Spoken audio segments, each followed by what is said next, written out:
நம்ம சேனலேருந்து தொடர்ந்தாப்பா நீங்கள் வீடியோக்களை பார்க்க நினச்சிங்கன்னா இதுவரை நம்ம சேனலை சப்ஸ்கிரைப் பண்ணுங்கள் கீழே பெல் சிம்பிள் இருக்கும் அதையும் கிளிக் பண்ணுங்கள். சரி வாங்க நம்ம வீடியோக்குள்ளே போகலாம்.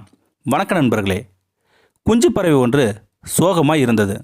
அதன் தாய் பறவை ஏன் சோகமாக இருக்கிறாய் என்று கேட்டது. குஞ்சு பறவை எனக்கு பிறரிடம் எதையும் கேட்பதற்கே கூச்சமாக இருக்கிறது என்றது. தேவையில்லாத வெட்கம் உன் வாழ்க்கை சிறப்பில்லதாக ஆக்கிவிடும் என்று தாய் பறவை எச்சரித்தது. குஞ்சு பறவை அதை கேட்டு சும்மா பொன்மொழியாக சொல்வது எளிது, செய்து காட்டுவது கடினம் என்றது அந்த குஞ்சு பறவை. இதை கேட்ட தாய்ப்பறவை தன் குஞ்சு பறவை அழைத்து கொண்டு பறந்து சென்றது.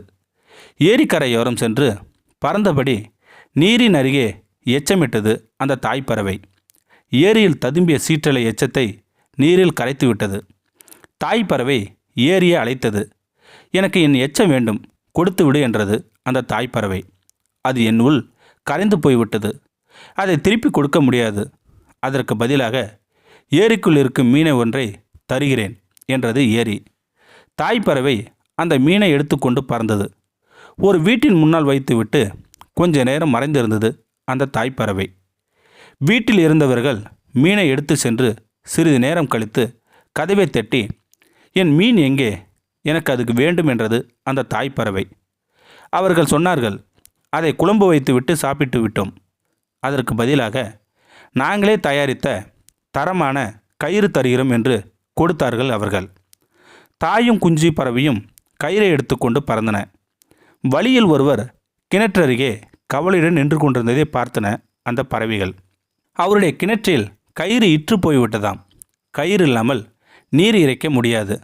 நீர் இல்லாமல் போனால் என் வீட்டில் நடக்க இருக்கும் விழா நடக்காது என்று புலம்பினார் அந்த வயதானவர். நான் கயிறை கொடுத்தால் நீங்கள் என்ன தருவீர்கள் என்று தாய்ப்பறவை கேட்டது. என்னிடம் இருக்கும் அரிய வகை விதை நெல் ஒரு படி தருகிறேன். அது அழிந்து விட்டதாக மக்கள் நினைத்து கொண்டிருந்திருக்கார்கள். ஆனால் அது அழியவில்லை. என்னிடம் விதையாக கொஞ்சம் இருக்கிறது என்றார் அந்த வயதானவர். தாய்ப்பறவையும் குஞ்சு பறவையும் விதை நெல்லை சுமந்து கொண்டு வயலுக்கு வந்தன. அங்கே அந்த நாட்டின் ராஜா விவசாயத்தை கண்காணித்து கொண்டிருந்தார். அவருக்கு விவசாயத்தில் அதிக ஆர்வம் உண்டு. அவர் அருகே விதை நெல்லை போட்டுவிட்டு தாய்ப்பறவையும் குஞ்சு பறவையும் மறைந்து இருந்தன. திரும்பி வந்தால் நெல் இல்லை. ராஜாவிடம் தாய்ப்பறவை கேட்டது, என் அரிய வகை விதை நெல் எங்கே என்றது. ராஜா திடுக்கிட்டு போனார். அந்த அரிய வகை விதை நெல் யாருடையது என தெரியாது. நான் அதை பிறரிடம் சொல்லிவிட்டேன். அது உன்னுடையதா?